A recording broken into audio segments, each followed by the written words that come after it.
Vamos a tener la Biblia abierta, estaremos con la ayuda del Señor mirando cuando fuere necesario algún pasaje. Inicialmente quisiera que, como ya muchos hermanos ya han leído la Biblia y muchos pasajes han sido mencionados en estos días, no solo los del campamento, sino en estos últimos días. Entonces yo pienso que vamos a poder ver un panorama que nos ayude. El Señor nos ayuda con la luz que viene de la vida del Señor y que viene del Espíritu del Señor, que viene también a su vez del Padre y del Hijo a nuestro favor como nuestro alimento y sustento. Entonces, vamos a retrotraernos un poco al libro del Génesis en los primeros capítulos. Ustedes pueden abrir si quieren, mirar. Yo voy a recordarles algo. Quisiera que cuando leamos lo que el corazón de Dios dejó abierto en Génesis, cuando decidió hacer al hombre, miremos cuál era el objetivo, vamos a decir, la esperanza de Dios, que no solo era, gracias a Dios que esa no pasa y tendrá seguro cumplimiento, porque a Dios nadie le puede frustrar sus propósitos. Observemos un poco al hombre que Dios quiso hacer y veamos el valor que tiene el hombre que Dios quiso hacer. Porque sabemos que hubo una caída y que por la caída el hombre llegó a ser una cosa diferente de lo que Dios planeó. Pero no debemos malentender eso. No porque el hombre haya caído, el propósito eterno de Dios con el hombre fue frustrado, no. El propósito de Dios con el hombre no fue frustrado. A Dios no le sorprendió la caída. Dios sabía que Satanás se atrevería a desafiarle de esa manera, pero Dios lo permitió. De manera que Dios no ha sido frustrado, aunque el hombre cayó y fue convertido en un esclavo del pecado y de la muerte. Pero Dios también tenía un plan, igualmente eterno, porque cuando Dios dijo, hagamos esto, Él sabía lo que ocurriría, las oposiciones que habría, la guerra que se desataría, pero Dios dijo, hagamos. Dios dijo, hagamos. Y si Dios dijo, el Padre, el Hijo y el Espíritu, hablando en plural, Elohim, dijo Elohim, hagamos. ¿Quién va a frustrar a Elohim? ¿Quién va a frustrar al Padre? ¿Quién va a frustrar al Hijo? ¿Quién va a frustrar al Espíritu Santo? Y además que ese hombre colectivo, corporativo, para contener y expresar a Dios y delegarle su señorío, ese hombre sería la esposa de su hijo, ese hombre colectivo. Porque el nuevo hombre es la iglesia gloriosa. Y por eso cuando Dios dijo hagamos, estaba hablando de un propósito que nunca será frustrado y que Dios lo cumplirá tal como lo dijo. Claro que tenemos que comprender lo que llegó a pasar antes, pero también tenemos que comprender que lo que pasó dio ocasión a otra cosa que también después pasó, que es la recuperación de lo perdido para mostrar el poder grande de Dios por encima del poder satánico. Así que Dios decidió hacer lo que dijo. En Génesis 1, en las primeras relaciones, allí de las relaciones de los cielos y la tierra, en el capítulo 1 de Génesis, desde el verso 1 hasta el capítulo 2, verso 4, primera parte. Esa es la primera tableta, las primeras relaciones o Toledot. Allí Dios dice eso, hagamos al hombre.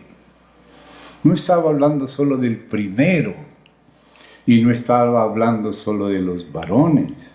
Cuando Dios hizo a ese hombre, lo hizo varón y mujer. Por lo tanto, Dios a los dos, al hombre y a la mujer, le llama Adán, como tú lo puedes comprobar si quieres, en el capítulo 5, en el verso 2, donde Dios hizo al hombre, varón y hembra, y les llamó a los dos Adán. Fue Adán después de la caída que le llamó Eva a Isha. Isha es varona, Ish es varón. Sacar es otra palabra que aparece en el hebreo de donde viene Zacarías, o sea, varón de Yahvé. Sacar y Nequeva, así se llaman en el hebreo, Ish, Isha, Sacar y Nequeva. Pero esos dos, Ish e Isha, Sacar y Nequeva, los dos son Adán. Dios a los dos les llamó Adán, porque todo eso va reflejando lo que está en el corazón de Dios. Cuando dijo, hagamos al hombre, lo hizo varón y mujer. Vamos a comprobarlo porque me gustaría que ustedes lo comprobaran, porque no espero ni quisiera que ustedes se coman crudo lo que yo digo. Yo me siento con ustedes para seguir al Señor con ustedes. No quiero seguir a nadie más sino al Señor con ustedes. Y entonces lo dice el verso 26 del primer capítulo del libro de Bereshit, o del principio, Génesis. Entonces dijo Dios, hagamos al hombre a nuestra imagen, conforme a nuestra semejanza, y señoree el hombre en los peces del mar, en las aves de los cielos, en las bestias, en toda la tierra y en todo animal que se arrastra sobre la tierra. Y creó Dios al hombre a su imagen. A la imagen de Dios lo creó, varón y hembra. El hombre, varón y hembra, los creó. Y los bendijo Dios y les dijo, fructificad y multiplicaos, llenad la tierra y sojuzgadla y señoread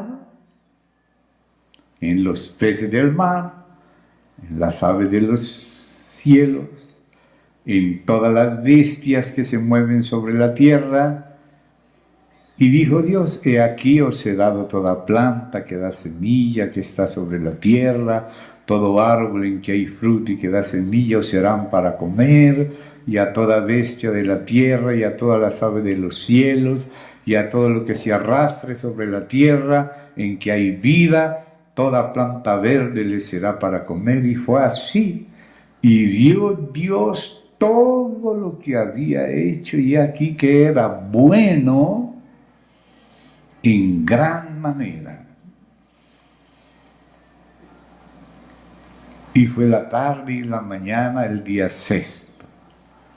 Fueron pues acabados los cielos y la tierra y todo el ejército de ellos, y acabó Dios en el día séptimo la obra que hizo. Esta es la obra de creación, formación, hechura y composición. Esos son los 4 verbos que Dios usa en relación a su obra inicial. Hay otra obra también que también está incluida en el hagamos, porque este hagamos apenas comenzó, recibió el asalto de Dios, el asalto contra Dios, del enemigo. Pero Dios dijo hagamos, sabiendo que había enemigo, sabiendo perfectamente lo que haría, nada le sorprendería, porque Él es omnisciente, lo sabe todo. Inclusive dice que soportó con mucha paciencia los vasos de ira preparados para destrucción. Y Pablo, mirando en todo esto, dice allá en la epístola a los romanos, ¿y qué? Si Dios, queriendo mostrar su poder, soportó, eso que acabo de decir, soportó con mucha paciencia los vasos de ira preparados para destrucción, pero también hizo vasos de misericordia. O sea que Dios ya sabía lo que iba a acontecer y lo soportó.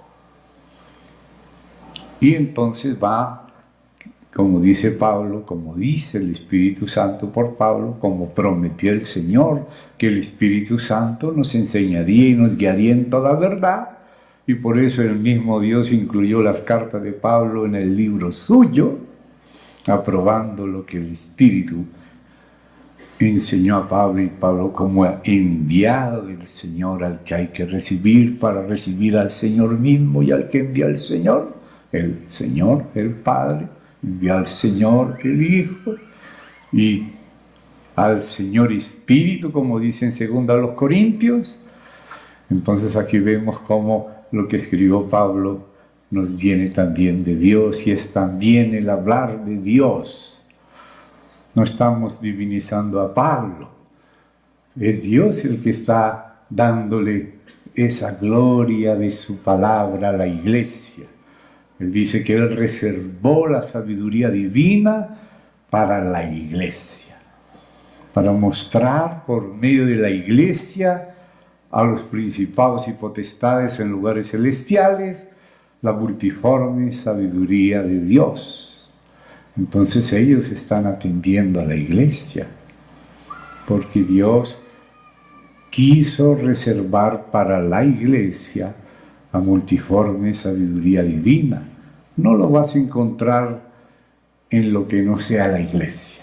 Solo en la iglesia está la claridad de Dios, está la luz de la vida divina, la luz que vino en Cristo y que por el Espíritu fue encendida en el espíritu de la iglesia, la cual alumbra también los ojos de nuestro entendimiento, como habría aquí los de Pablo. Entonces dice, que si Dios queriendo, ahí vemos al Espíritu Santo enseñándonos esa voluntad de Dios, porque ¿quién conoce las cosas profundas de Dios, sino el Espíritu de Dios que mora en Él?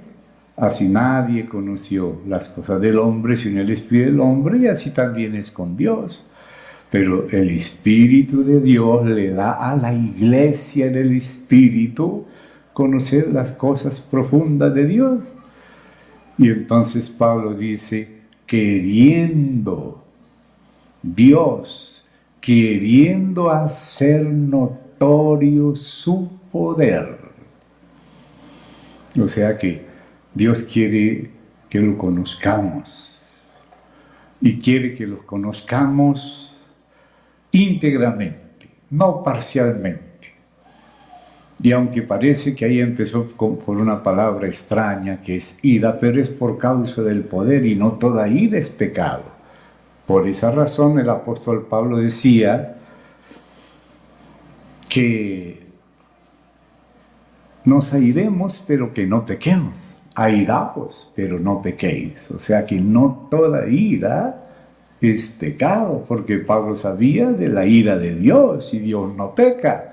Por lo tanto, hay una ira que es santidad, que es celo de Dios, que es justa, que es una retribución justa y una resistencia justa a la miseria de las criaturas rebeldes.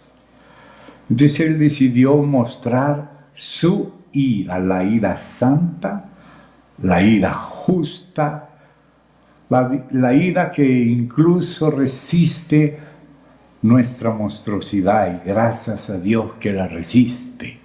Así sea con el infierno, pero la resiste, le pone límites, porque Dios es santo. Y a veces no conocemos bien a Dios en ese aspecto, pero Él decidió también revelar su misericordia, pero también su ira, y con su misericordia y con su ira, su misericordia para salvar, para rescatar, para defender, para guardar, y también su ira, que es la aplicación de su justicia. En el caso de Dios, la ira es justicia, y sería terrible si Dios permitiera la injusticia de las criaturas unos contra otros y no la resistiera. Pero Dios muestra cómo es Él cuando resiste el mal nuestro. Él lo permitió, pero Él no lo provocó. Lo permitió para mostrar su poder y su ira y también su misericordia. O sea, para revelarse como Él es, con todo el equilibrio de sus atributos. Porque a veces queremos conocer unos atributos preferidos, pero hay otros que no queremos conocer, pero que hemos de conocer todo, porque Él decidió mostrar su poder. Y lo muestra en vasos de ira, a los cuales Dios le aplica justamente su ira. Así que cuando escuches eso de que Dios hizo vasos de ira y vasos de misericordia, no es una arbitrariedad de Dios, porque la manera como Él hace estos vasos es dándoles libertad, es ofreciéndoles lo mejor. Y ellos mismos, al rechazarlo, entonces tienen que encontrarse que el último es... La palabra última es la del Señor. La primera y la última palabra la tiene Dios. Y no podemos resistirla. Él dijo, hagamos esto. Y dice que es ese hombre colectivo lleno de Él para canalizarlo y representarlo y reinar en nombre de Él y sojuzgar la tierra. El reino tiene que ver con sojuzgar, con poner en disciplina al rebelde, con justicia y con verdad, y que se sepa que realmente solo hay un solo Dios verdadero, revelado en su Hijo Jesucristo, como dice San Juan. Hay uno solo que tiene la última palabra, y Él quiere que sepamos esto porque esa es la sabiduría y esa es la inteligencia. La sabiduría es el temor, en el sentido de reverencia, el temor reverente de Dios. Y la sabiduría es apartarse del mal. Entonces Él temporalmente permitió a sus criaturas libertad, porque a Dios le gusta la libertad, y Él quiso hacer criaturas libres, Claro que los hombres mismos, después de la caída, vendieron su libertad y vendieron su capacidad. Pero la redención vuelve a ser al hombre libre y la gracia vuelve a ser al hombre libre. Pero la gracia no va a quitar la responsabilidad, porque es que esas dos caras pertenecen a una misma moneda: libertad y responsabilidad. Por lo tanto, galardón y retribución. Galardón vamos a decir en el sentido positivo y retribución vamos a decir en sentido negativo, aunque también se pudiera usar retribución en el sentido positivo y galardón en el negativo. Esas son convenciones, ¿verdad? Lo importante es entender el espíritu de la cosa, la esencia. Entonces ahí el Señor nos empieza a mostrar con qué clase de ser humano Él quiere tratar. Eso es muy importante, porque a veces tenemos una visión de Dios que todavía pertenece al período de penumbras. Penumbra no es oscuridad total. Penumbra es un poquito de oscuridad y un poquito de luz. Oscuridad total, no vemos nada, pero en la penumbra alguna cosa se va viendo, y todos nosotros, como dice la Escritura, el pueblo de Dios, sigue el camino de Cristo, que es la senda de los justos, que va en aumento hasta que el día es perfecto. Entonces debemos comprender eso, que cada día el Señor se nos va revelando un poquito más. Día a poquito, no viene de golpe porque nos quedamos ciegos. Si usted está en la oscuridad total y alguien enciende una luz poderosa, te quedas ciego. Pablo se quedó casi ciego prácticamente. Después oró Ananías por él, pero siempre le quedó el recuerdito a Pablo y tenía que escribir con letra grande, y esa era la marca de sus cartas cuando él firmaba, porque le quedó el recuerdo de la luz del Señor. Entonces el Señor hace salir el sol de a poquito, y es sabio que nosotros sepamos eso para que no estemos fijos en paradigmas que son a veces infantiles y que tienen que ir madurando. Nuestros paradigmas tienen que ir madurando y estamos creciendo y proseguimos en seguir creciendo en el conocimiento de Dios. Y a veces nuestros paradigmas son infantiles, porque el ser humano pasa por esa etapa de niñez. Y entonces a veces las imágenes que nosotros tenemos de Dios son imágenes infantiles. Y entonces le atribuimos a Dios cosas que no conocemos bien al Señor hasta que Él mismo nos va sorprendiendo con su palabra. Que la palabra expresa lo que hay en su corazón. Dice que la boca habla lo que está en el corazón, así también Dios. Y por eso debemos poner mucha atención a lo que Dios dice, cuál es el ser humano que Él creó y cuál es el ser humano que decidió salvar para que ese objetivo con ese ser humano que Él planeó que sea como su hijo, permanezca ese objetivo de Dios.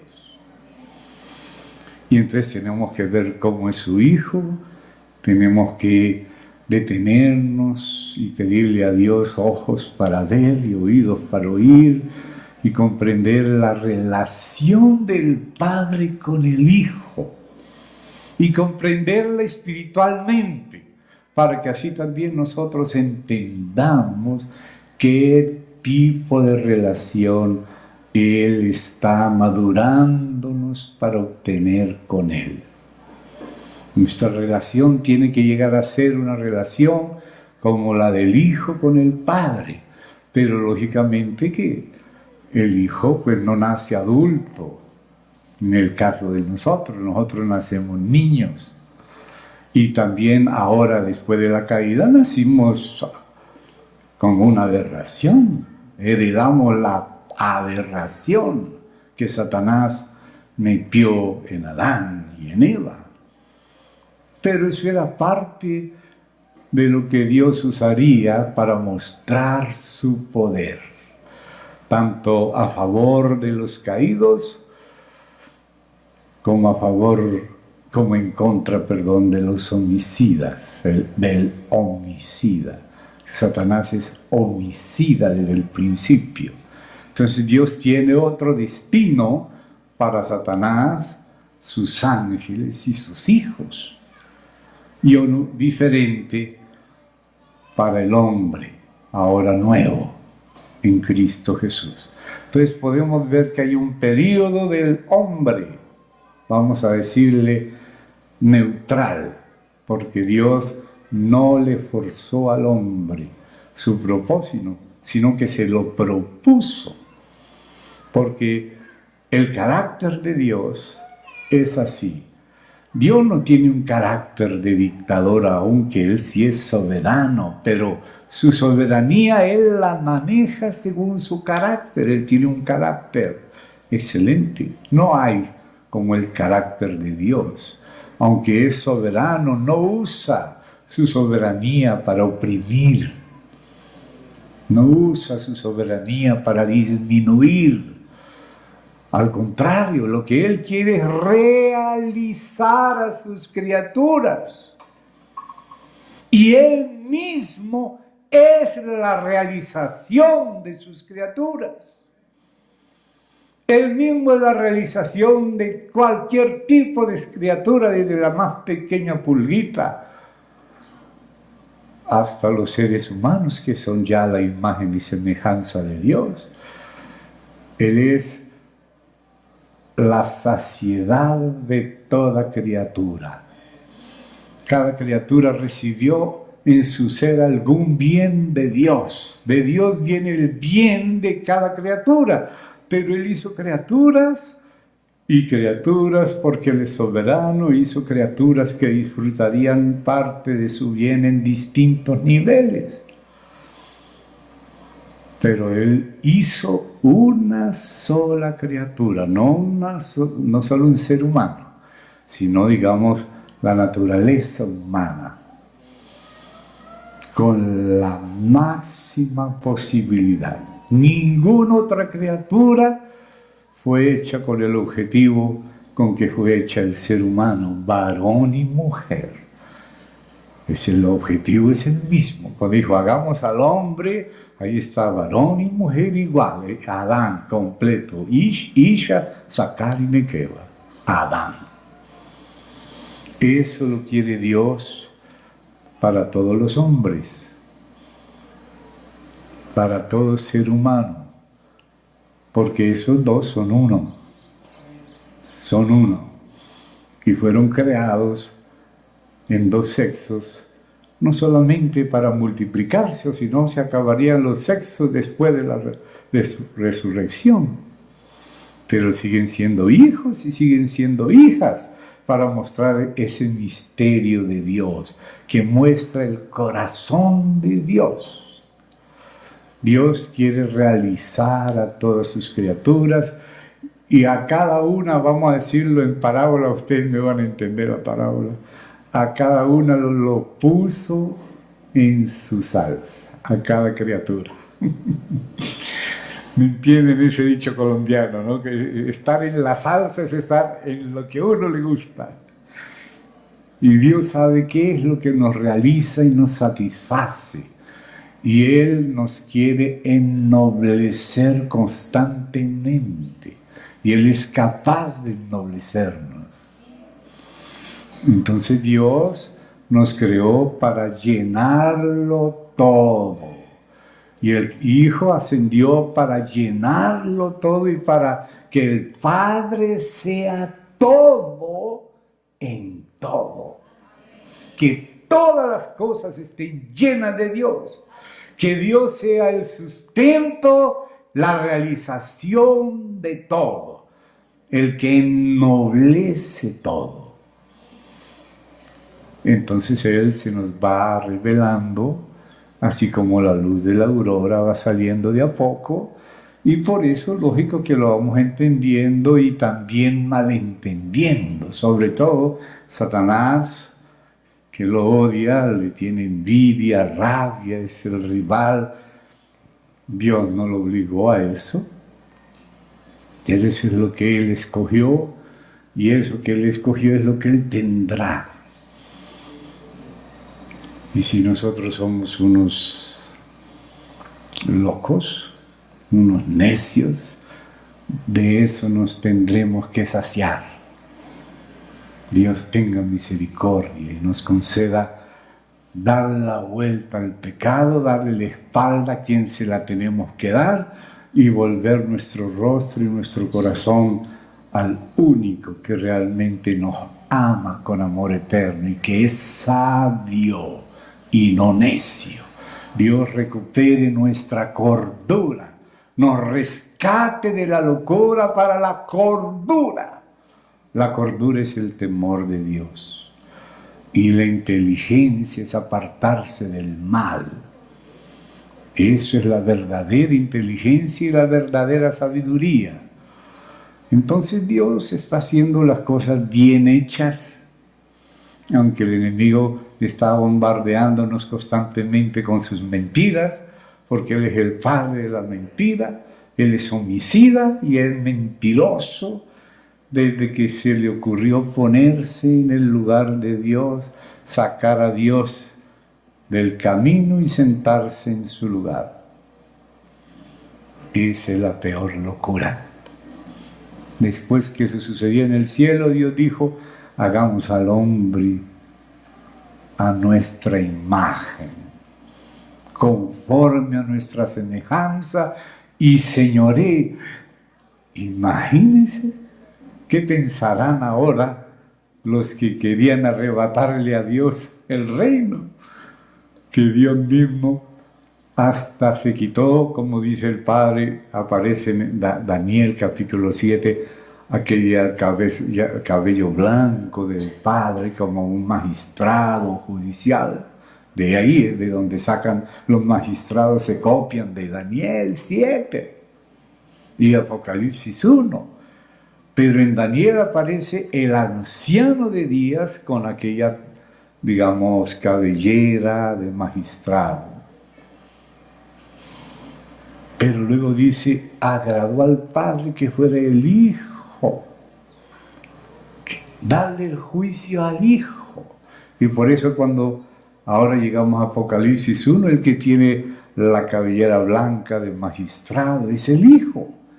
Primero cuando Él asciende en Daniel 7, Él asciende al anciano de días, pero dice, el juicio le fue dado al Hijo. Y por eso el Hijo cuando aparece en Apocalipsis, ya después de haber ascendido, entonces ahora es el Hijo el que representa el juicio. Y nos lo dice el Hijo en la tierra, claramente Él nos enseña. El Padre a nadie juzga, sino que todo el juicio se lo ha dado al Hijo. Ahora uno ve esto del Hijo,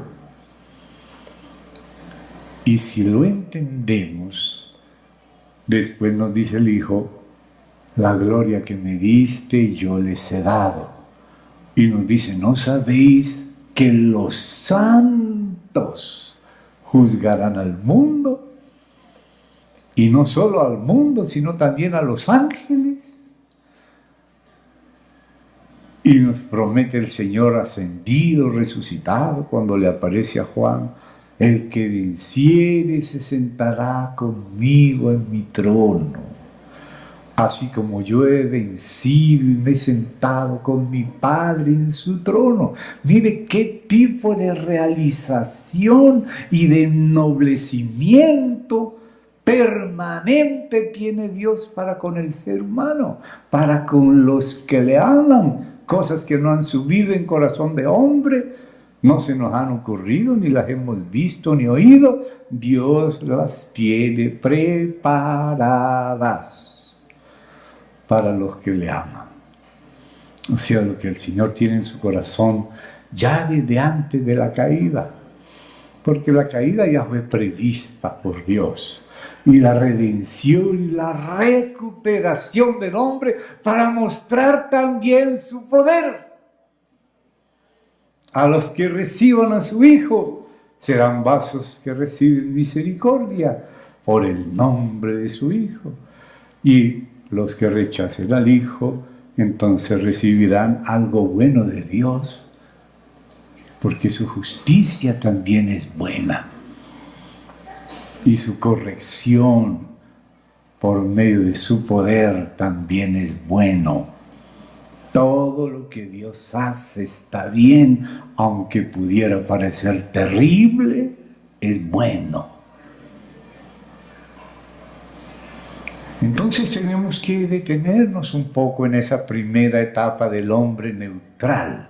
El hombre, antes de tomar la decisión de comer del árbol de la ciencia del bien y del mal, de independizarse de Dios, de abrirle el portal al enemigo de Dios que estaba escondido detrás de esa puerta, porque ya habla de la muerte, ya habla de guardar el jardín, y no era de las espinas, porque no había espinas. Dios sabía que el hombre recién creado era inocente, entonces no le habló cosas muy claras, pero le dio las señales mínimas. Dios sabe cuál es la dosis que se le puede dar a los inocentes y cuál es la dosis que se le da a los que no son inocentes. Y Dios comenzó a mostrar de a poquito que existía algo raro en el universo, que el hombre no sabía porque era inocente. Pero empezó a oír que Dios se quedó callado cuando hizo en el segundo día los mares, que son llamados también de abismos, esas aguas donde de pronto aparece Abadón y Apolión, rey del abismo. ¿Y eso de dónde? ¿Y por qué tiene que reinar y sojuzgar? Porque bueno, reinar, pero sojuzgar es someter algo que no está sometido. Por eso hay que sojuzgarlo. Y el hombre, pues al principio quizá no entendía que parte de su misión pertenecía a una edificación en medio de la guerra. Pero el hombre no conocía bien la guerra. Pero Dios lo iba entrenando de a poquitito. Mire, ese árbol es mejor que no lo toques, porque el día que lo toques morirá. ¿Y qué es eso de mal? ¿Y qué es eso de morir? ¿Y por qué guardar? ¿Guardar de quién? ¿Por qué hay que guardar ciertas cosas? Porque Dios, en la inocencia del hombre, le iba enseñando de a poquito, de a poquito, de a poquito, y lo iba introduciendo en una realidad terrible. Y el hombre era inocente, pero después Satanás le quitó la inocencia, y por culpa del hombre, por responsabilidad del hombre, descubrió cosas terribles, hermano, y existen cosas supremamente horripilantes que ojalá las ignoráramos siempre, que es mejor ni hablar de ellas, excepto cuando Dios nos tiene que advertir, porque los niños son inocentes, no saben lo que perversos son capaces de hacerlos, violarlos, descuartizarlos, comérselos. Eso sucede en la tierra por millones, cosas horribles que no quiero ni hablar, y viene de esos que ahora son malditos. Yo no soy el que los maldigo, pero el Señor sí tiene que pronunciar esa palabra hacia algunas criaturas: apartaos de mí, malditos, al fuego eterno. Y esa es la justicia y la santidad de un Dios justo, santo, bueno, misericordioso, amoroso, que resiste nuestra locura y nuestra enfermedad. Pero Él quiso mostrar su poder y hacer notoria su ira y su poder. ¿Qué? Dice Pablo, repito, si Dios, queriendo mostrar su ira y hacer notorio su poder, soportó, y ahí está mostrando su paciencia, soportó con mucha paciencia los vasos de ira preparados para destrucción. ¿Y cómo es que se preparan los vasos de ira? Recibiendo amor. Todos los días reciben la existencia, el sustento, la capacidad hasta para hacer el mal. Dios no los obliga, les dio todo para poder hacer la voluntad de Dios y no quieren. Entonces Dios les puso un límite. Hay un límite en el tiempo y un límite en la habitación. Hay un límite en nuestros sentidos, un límite en nuestro entendimiento que Dios sabe hasta dónde lo pone. Pero llega la hora en que dice, bueno, ya tuviste el tiempo necesario y ya escogiste y no escuchaste mi amonestación, no escuchaste mis advertencias.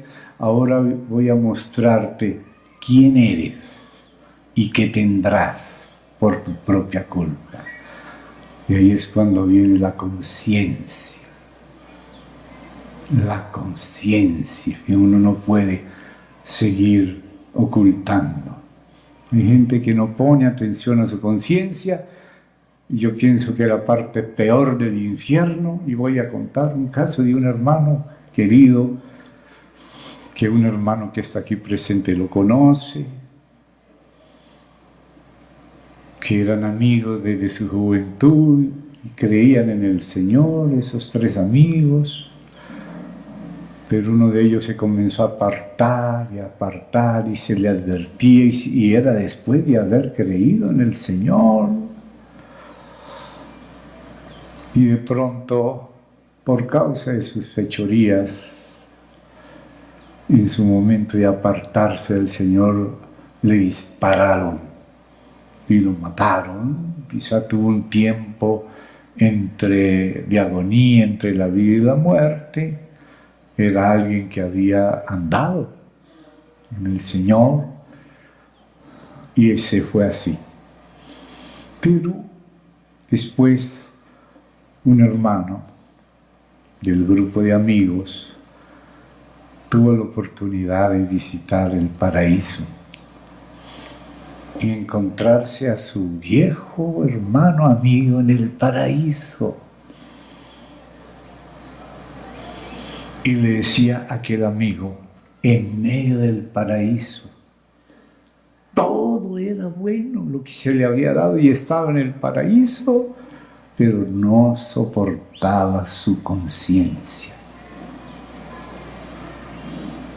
No soportaba su conciencia.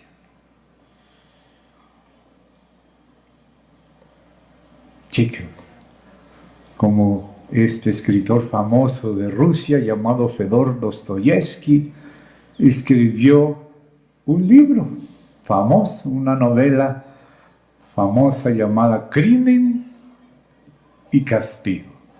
Preparó el crimen de manera que nadie pudiera descubrirlo. Y realmente nadie pudo descubrir ese crimen. Y el hombre permanecía en su impunidad. Pero lo que nunca lo dejó impune fue su propia conciencia. Su propia conciencia. Mire lo que Dios le preguntó a Adán. Adán, ¿dónde estás? ¿Será que Dios no sabía dónde estaba Adán?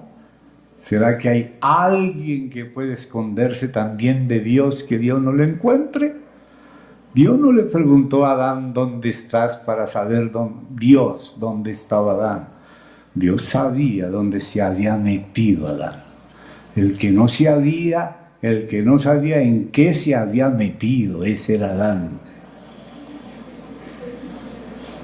Y hay gente que no sabe en qué se está metiendo. Y el Señor tiene que preguntarnos, ¿dónde estás? O sea, ¿en qué te metiste? Gracias a Dios que, como dice también la palabra del Señor, mejor es perro vivo que león muerto. Mientras esté vivo el perrito, se puede arrepentir. El león muerto ya se murió, el tiempo ya se le acabó. Entonces, hermanos, hay que comprender la clase de ser humano que Dios creó, con la cual quiere Dios conducir a ese hombre a su plena realización, que no puede ser distinta a Dios mismo. Dios se nos da Él mismo para hacer nuestra vida por medio de su Hijo y de su Espíritu. Pero darle las espaldas a Él es terrible.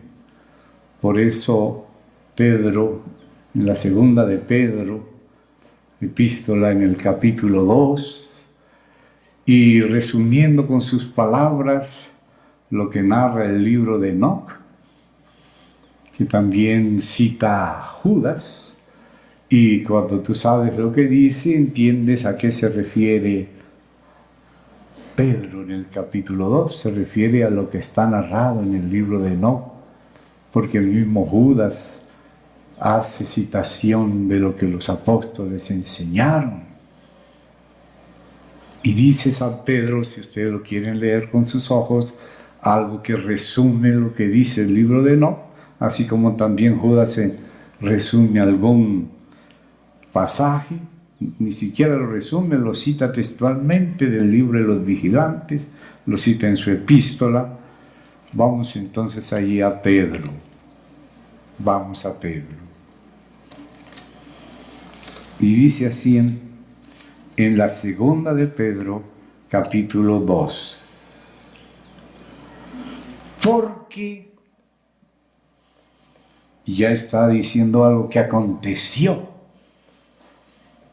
Y esto, ¿cómo supo él que aconteció? Porque está escrito en el libro de Enoc. Si Dios no perdonó a los ángeles que pecaron, sino que arrojándolos al Tártaro, los entregó a prisiones de oscuridad para ser reservados al juicio. Esto que resume en este versículo, Pedro lo dice no con más detalles. Él cuenta que aquellos Nefilín le pidieron a Enoc que intercediera por ellos ante Dios. Y cuenta ese testimonio que refiere Pedro acá, que no se presentó ante Dios porque él tuvo esa oportunidad de ser arrebatado, de ir y volver y aparecer, ir y venir.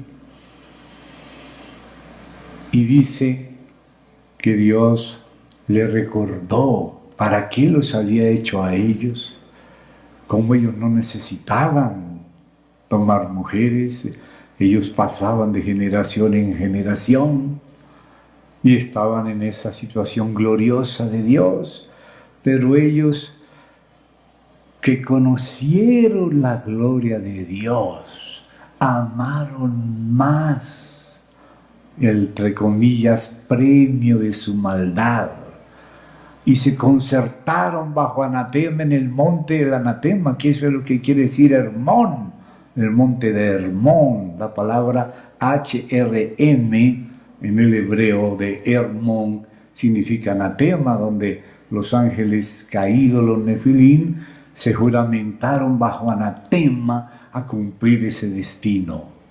Y le dieron las espaldas a Dios, al cielo, al bien, a su misión excelente y escogieron la tierra. Por lo tanto, ahora Dios les dice, como en el Salmo, yo dije, dioses sois, Elohim con minúscula, pero como hombres moriréis. Amaron más la tierra y quedaron sepultados bajo la tierra, en el Tártaro. Y eso lo explica bien el libro de Enoc, y eso resume Pedro. Y si no perdonó a los ángeles, cuando volvió Enoc a los Nefilim que le pidieron que intercediera, les trajo estas razones de Dios, que yo estoy resumiendo rápidamente, y que Pedro está citando el resumen en la Biblia.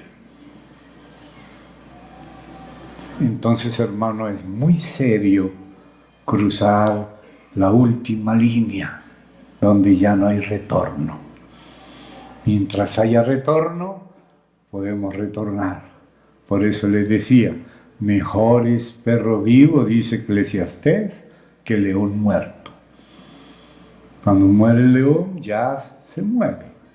Mientras el perro está vivo, puede arrepentirse. Pero hay casos donde Dios le llama a ciertos pecados, pecados de muerte, por los cuales Dios enseña a Jeremías, a Juan y a nosotros a no orar ya más en esos casos. Jeremías, no ores más por este pueblo, porque ellos ya tomaron su decisión muchas veces, ya cruzaron la línea del retorno. Y también por eso dice Juan, si alguno ve a su hermano cometer pecado que no sea de muerte, pedirá a Dios y Dios le dará vida. Pero hay pecado de muerte por el cual yo no digo que se pida. Como en el caso de estos ángeles que le pidieron a Enoc y Dios ya decidió su juicio. Entonces también para con los hombres, ya gracias a la muerte de Cristo, que no murió por los ángeles, pero sí por los hombres, porque ellos aparecieron en la gloria y la desecharon. Pero nosotros nacimos aquí en la tierra, de la tierra, y solo el primero y la primera conocieron el jardín, pero no habían comido del árbol de la vida, ni conocían la vida ni la gloria, pero conocían el Edén.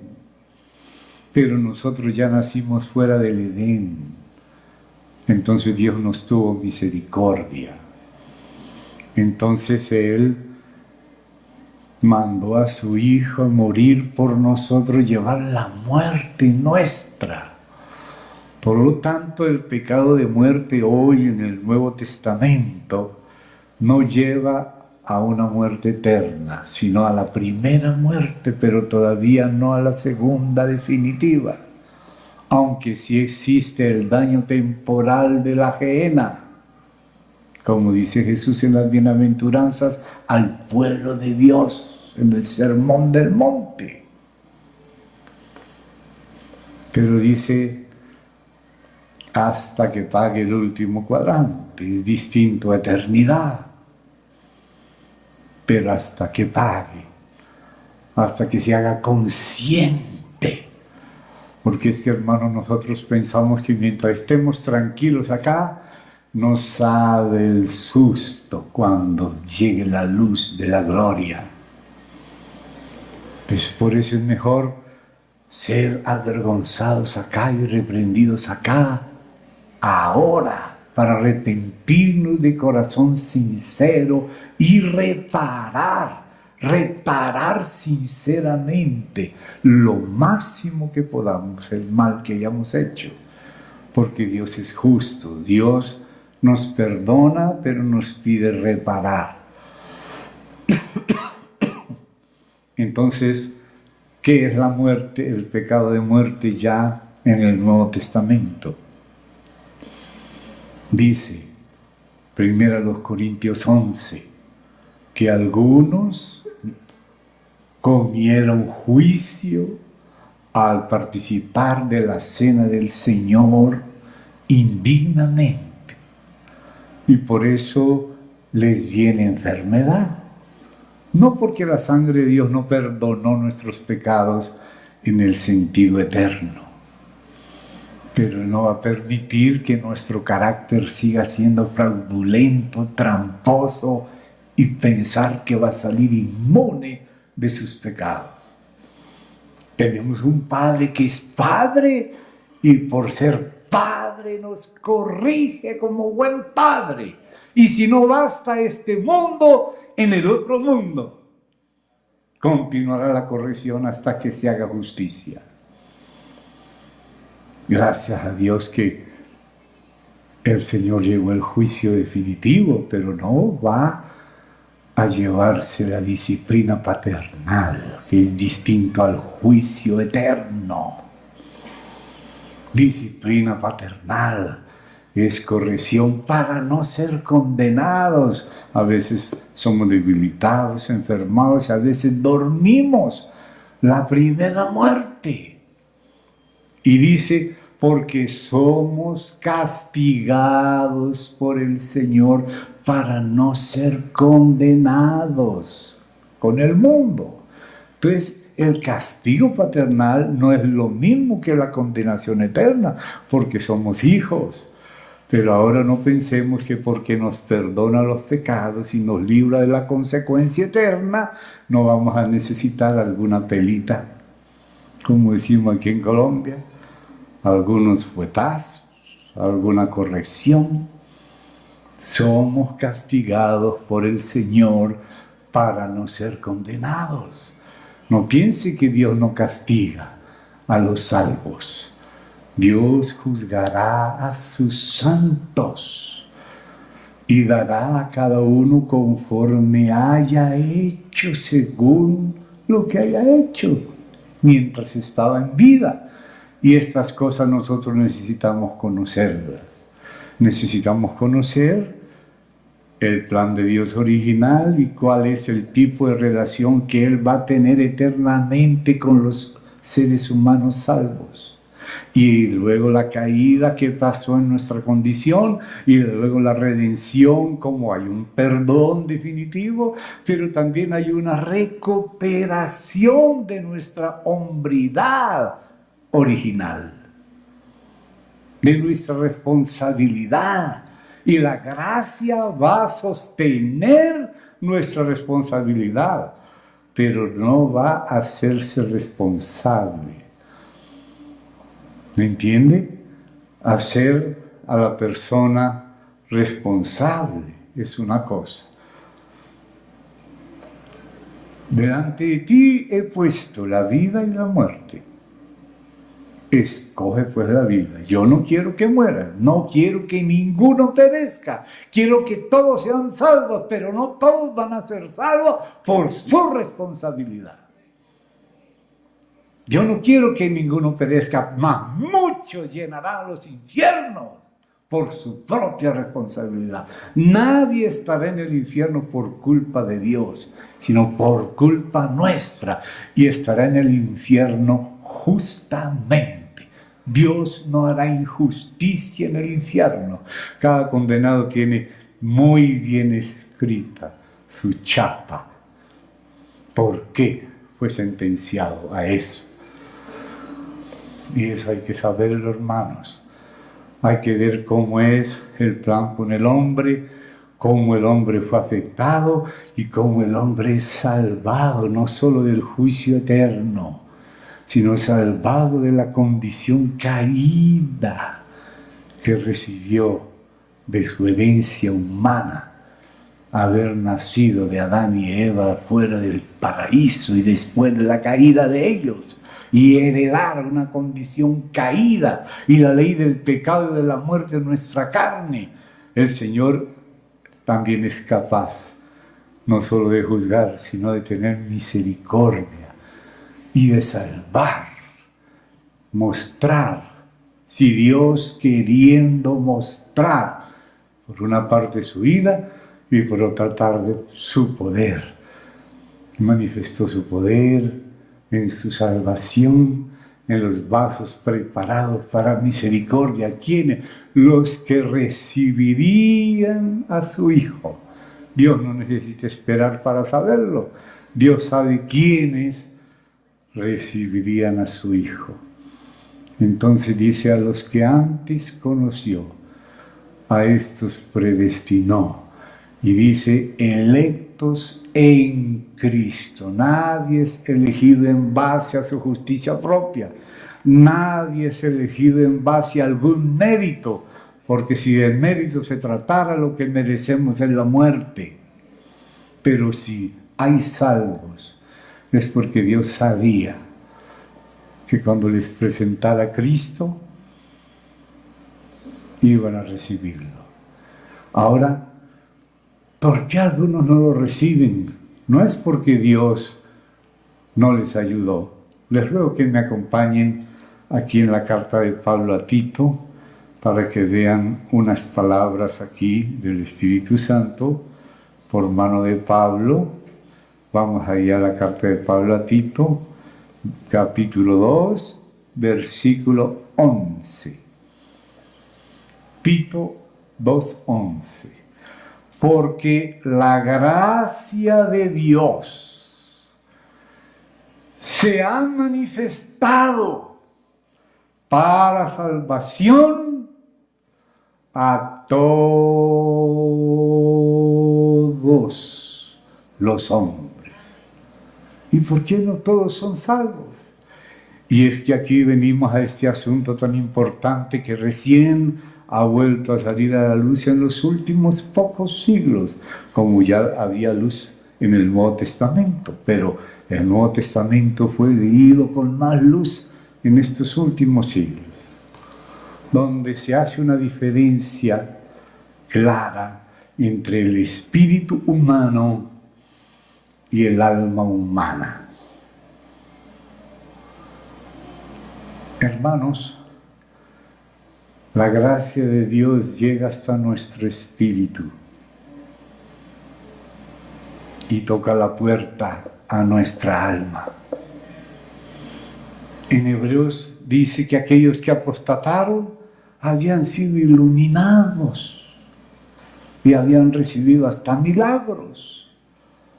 Habían tenido un testimonio en el Espíritu, pero Dios no decidió por ellos, porque eso de la llamada gracia irresistible es de los cánones de Dort, pero no del Nuevo Testamento. El Nuevo Testamento dice que Dios quiere que todos sean salvos. Y si lo quiere y lo puede, ¿por qué no todos son salvos? Dios los puede salvar. Dios quiere salvarlos y puede salvarlos. Pero ¿por qué no son salvos? Por culpa de ellos. Jesús dijo así claramente: yo quise, pero vosotros no quisisteis. Y esa es la condenación, que la luz vino. Y el Espíritu de Dios toca el espíritu del hombre, pero le dio al alma del hombre la decisión y la clase de relación que Dios quiere tener con el hombre es con la decisión del hombre. Y el hombre ahora caído, su decisión no le da el cuero para el propósito. Pero en la gracia de Dios, en Cristo, ya todo el hombre fue hecho perfecto. Y Dios quiere, como dice a los Colosenses, presentar perfecto, pero en Cristo, a todo hombre. Pero todo hombre tiene que responder de su decisión. Y para que esa decisión pueda darse, la gracia de Dios, la gracia capacita para la decisión, pero no toma la decisión en lugar del hombre. Dios da el querer y el hacer, pero en nosotros, contando con nosotros en la integridad de nuestro ser y funciones. Así que si alguna persona no quiere obedecer al Espíritu Santo, lo resiste al Espíritu Santo. Los cánones de Dort dicen de la gracia irresistible, pero el Nuevo Testamento dice: vosotros resistid siempre al Espíritu Santo, y quieren echarle la culpa a Dios. Y el Espíritu Santo se deja resistir y se contrista. Insiste hasta que los tiene que soltar. No vayas, Balaam, no vayas, no te doy permiso. Pero él quiere ir, y quiere esto, y quiere esto, y quiere esto. Entonces el Señor le dice: ve pues. Pero eso no quiere decir que Dios le dio permiso, sino que lo soltó a sí mismo.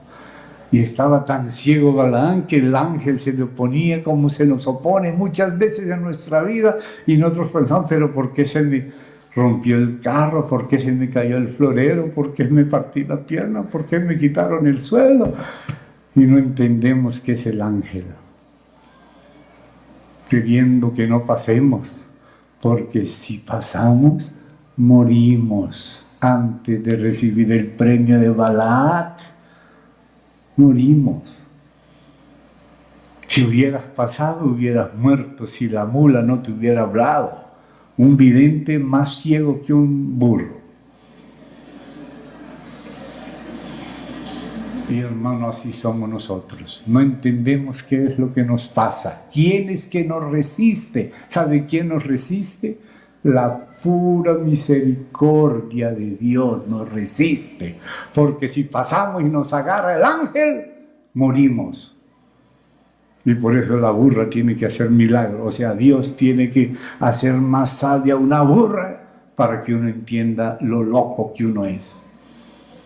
Y no nos damos cuenta y pensamos que la culpa es de allá, la culpa es de la suegra, del presidente, bueno, de la esposa, del marido, ese borrachín. Y no nos damos cuenta que a ese borrachín en buena parte lo hicimos nosotros mismos a veces.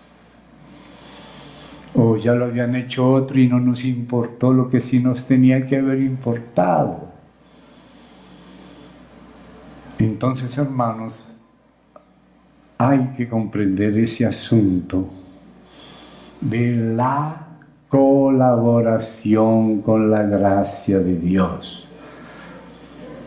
El nuevo hombre puede colaborar con la gracia de Dios. Y el viejo hombre, aunque el viejo hombre está caído y merece la muerte, el Señor nos encontró muertos y nos habló. Y viene la hora, dice el Señor, y es ahora, en la primera venida de Cristo, en la primera, que los muertos, ahora es ahora, dice el Señor, desde la primera, los muertos oirán la voz del Hijo de Dios. Cuando dice oirán, es porque de verdad esa voz llegará a ellos. Pero luego dice, y los que la oyeron, o sea, en el segundo sentido de recibirla, los que la oyeren, los muertos oirán la voz, y los que la oyeren. Si dice que los muertos lo oirán, quiere decir que hubo un testimonio, una palabra, un ofrecimiento, pero los que la oyeren son los que creyeron. Por eso recibir y creer es lo mismo, según dice la Escritura, a los que la recibieron, esto es, los que creen en su nombre, les dio potestad de ser hechos hijos e hijas de Dios. Entonces, la hora vino cuando Cristo vino y le dio fe a todos. Es que algunos se olvidan, por favor, acompáñenme a Hechos de los Apóstoles, capítulo 17, verso 31, porque es que si el traductor es muy hipercalvinista, como algunos tratan de traducir de una manera diferente a lo que dice el griego, así que les invito a comprobar lo que les estoy diciendo en su Biblia en griego. Los que no la tienen, júntese con los que tienen y revisen a ver si es verdad lo que les digo. Como la palabra pistin en muchos otros versos sí fue traducida fe, y porque aquí la misma palabra no la quieren traducir como fe. Mire lo que dice allí el 17:31 de Hechos. Aquí es Pablo hablando. Por cuanto Dios, pongo el Dios del 30 en el 31, ha establecido un día en el cual juzgará al mundo con justicia por aquel varón que es Cristo, a quien designó dando pistin, que en cualquier otro lado hasta los hipercalvinistas traducen de fe, y acá no quisieron traducir de fe, tradujeron de crédito, como para negar que Dios les haya dado fe y que fueron ellos los que la rechazaron, y no que Dios no se la dio, sino que hicieron afrenta al Espíritu de gracia. No quisieron creer. Entonces dice acá, dando fe, Dios dando fe a todos. ¿Y cómo Dios le da fe a todos? Levantando a Jesucristo de entre los muertos. Cuando Dios resucitó a Jesucristo ante testigos, le estaba dando fe a todos de que ese era el Hijo de Dios y que Dios había recibido su sacrificio y por eso lo resucitó. Y esa es la manera de dar fe a todos. No es de todos la fe, no porque Dios no le dio fe a todos, sino porque no todos la quisieron recibir. Prefirieron no creer. Si algunos le quieren echar la culpa de, es que Dios no me dio fe, ¿cómo que no? Aquí dice que le dio fe a todos. Y en Tito leímos que la salvación fue manifestada, la gracia de Dios para salvación a todos los hombres. Y que Dios quiere que todos sean salvos y puede salvarlos. No se le ha cortado el brazo y si no se salvan, no es por culpa de Dios. Y no solo del diablo la culpa, sino de los que le siguieron al diablo. Yo quise, pero tú no quisiste. Por eso, porque tú no quisiste. Puse delante de ti la vida y la muerte, pero no escogiste la vida, escogiste la muerte. Y esto tenemos que tenerlo claro, hermanos, porque saben que de aquí a poco, porque la venida del Señor está cerca, por eso digo a poco, no digo ni a de hora, ni nunca he dicho. Pero sí está cerca, eso sí digo, el verano está cerca. Cuando Él venga establecerá el milenio y la iglesia va a juzgar.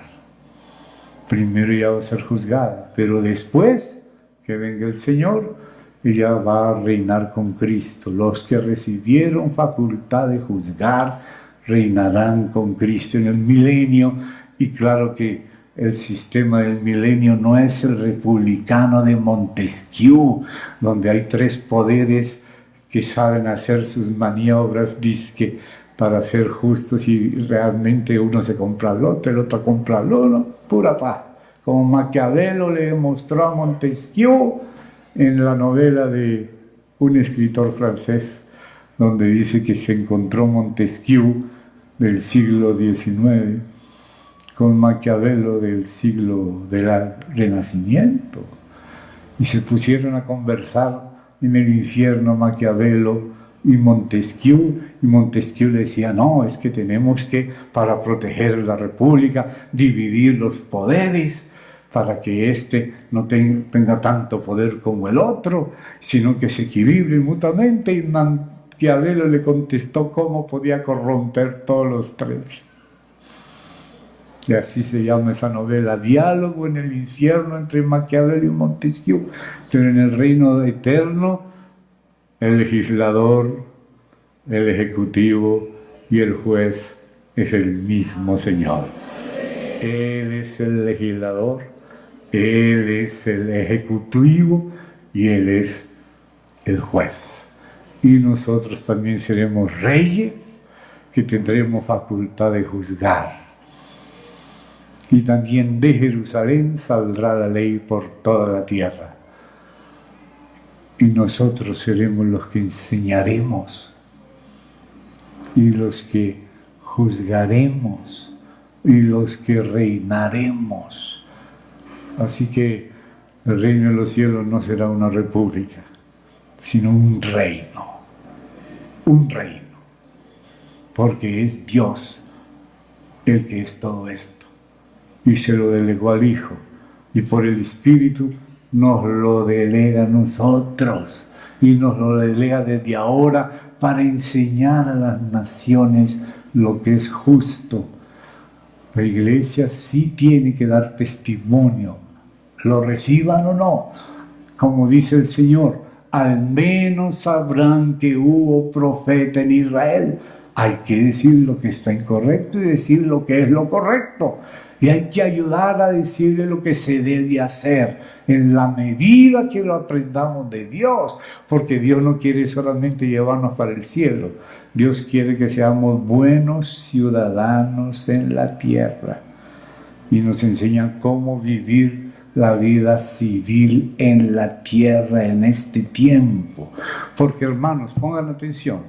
Aquí en esta primera parte, cuando Dios hizo al hombre, le dio instrucciones al hombre de lo que es la vida humana. Y aunque el hombre cayó, esas instrucciones son justas. Y si somos redimidos, debemos ser buenos ciudadanos y no solamente santos para el cielo. Tenemos que ser santos en la tierra. Hacer negocios santos, tratar bien la tierra, arte santo, política santo, administración santa, comercio santo, no solo en el reino de los cielos. El reino de los cielos tiene un capítulo inicial que es la vida de la iglesia. Juan anunció dentro de todos los capítulos del reino de Dios, que es de eternidad a eternidad, anunció que el reino de los cielos estaba cerca cuando llegara el Mesías. Y el Mesías estableció que el reino estaba ya entre ellos. Y nos enseñó los misterios del reino de los cielos, los cuales una buena parte pertenece a la iglesia. Por ejemplo, lo que el hermano mencionó de la levadura del fermento para fermentar toda la masa. Para que seamos una ciudad asentada sobre un monte que no se puede esconder. Ese pan se le llama el pan de la proposición. La proposición no es la propiciación, la proposición es la propuesta de vida. La debe demostrar la iglesia. La iglesia está llamada no solo a irse para el cielo, sino a vivir en la tierra como ese pan de la proposición. Hitler tuvo su respuesta, Mao tuvo la suya, capitalismo tiene la suya y muchos sistemas tienen lo suyo, pero Dios tiene su proposición. El reino de los cielos durante la era de la iglesia es una parte del reino de los cielos, la vida de la iglesia. Después sigue con la segunda venida y con el tribunal de Cristo y con el milenio. Y desde Juan el Bautista hasta terminar el milenio se nos enseña el reino de los cielos, incluida la historia de la iglesia. El ser humano que Dios creó y las facilidades que le dio y las funciones que tiene en su alma. El problema no es la existencia del alma. El problema es la incapacidad del alma de vencer por sí sola la ley del pecado, que es más fuerte que la ley de la mente. Que el querer, yo quiero el bien, pero no hago el bien que quiero, sino el mal que no quiero, eso hago. Entonces el alma está vendida al poder del pecado.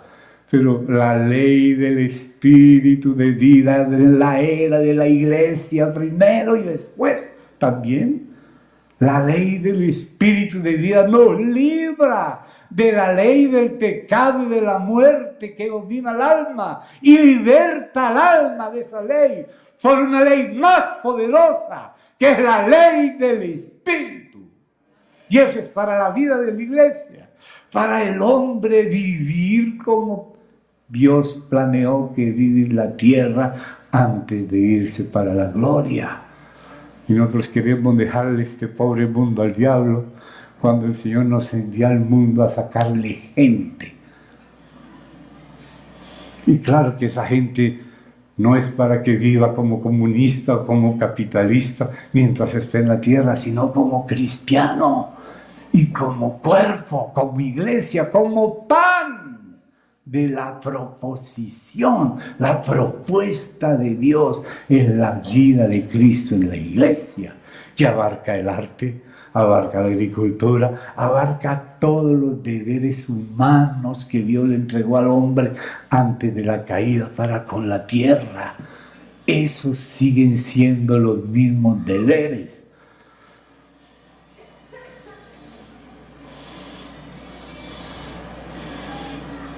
Y cuando somos redimidos, la redención afecta a nuestro comercio, nuestra manera de comerciar, nuestra manera de hacer el arte, nuestra manera de vivir en familia, nuestra manera de vivir en el mundo. No somos del mundo. Fuimos trasladados de la potestad de las tinieblas al reino. Y ese reino por ahora es gozo, justicia, paz en el Espíritu Santo. Esto era necesario hacer sin dejar de hacer lo otro. Entonces a veces pensamos que Dios no quiere contar con nuestra responsabilidad. Y nos olvidamos que nos ha dado gracia, nos ha crucificado con su Hijo y nos manda en la palabra, Romanos 6, considerarnos muertos al pecado y vivos para Dios en Cristo, y presentarnos como vivos de entre los muertos, y presentar nuestros miembros como instrumento de justicia. Ese es el Nuevo Testamento también. Y a veces pensamos que la gracia es solamente para que no nos vamos al infierno, pero la gracia es para que seamos ciudadanos del reino mientras estamos en la tierra. Que seamos dignos, tenidos por dignos de la herencia del reino, recibiendo la facultad de juzgar aquí, porque los que reinarán allá son los que se facultan para juzgar acá. Pero si no somos capaces de juzgar rectamente las cosas de este mundo, ¿cómo vamos a estar capacitados para el mundo venidero? Aquí tenemos que aprender a ser estimados como quienes son estimados para juzgar las cosas de este mundo, porque vamos a juzgar al mundo y aún a los ángeles, pero hasta de los nefilimes nos da miedo leer. Dice, hermano, ¿de dónde sacó esas cosas? De la Biblia, hermanos, de la Biblia. Entonces hay que hacer diferencia. El hombre caído no es el plan de Dios. El hombre redimido es redimido para que el propósito original se cumpla, para que sea recuperado lo que fue robado, lo que fue vendido. En la redención es recuperado. La capacidad por la gracia de hacer la voluntad de Dios. Eso es posible para el nuevo hombre. El nuevo hombre sí puede colaborar con Dios. No estoy hablando que el viejo pueda. Estoy hablando del nuevo.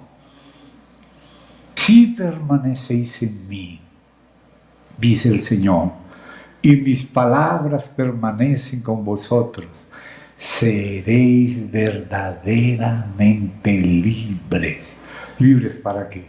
Para amar a Dios y para amarnos a nosotros mismos en virtud del nuevo nacimiento, en virtud de Cristo resucitado, ascendido, en virtud del Espíritu Santo.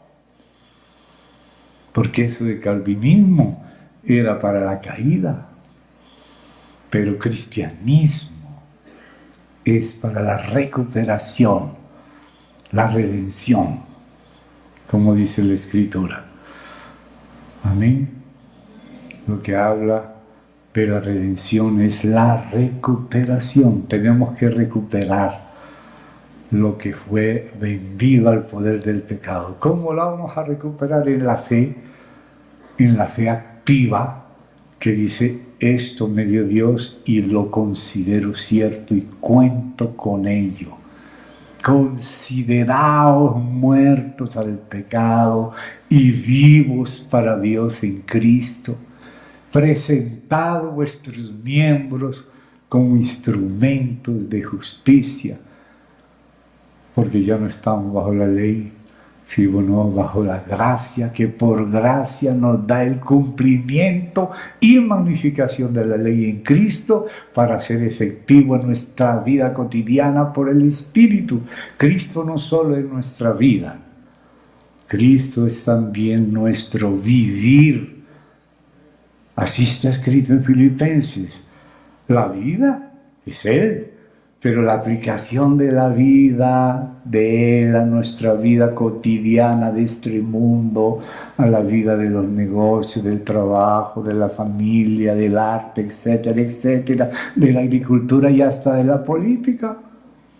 Porque si puede ser un médico cristiano, ¿por qué no puede ser un concejal cristiano?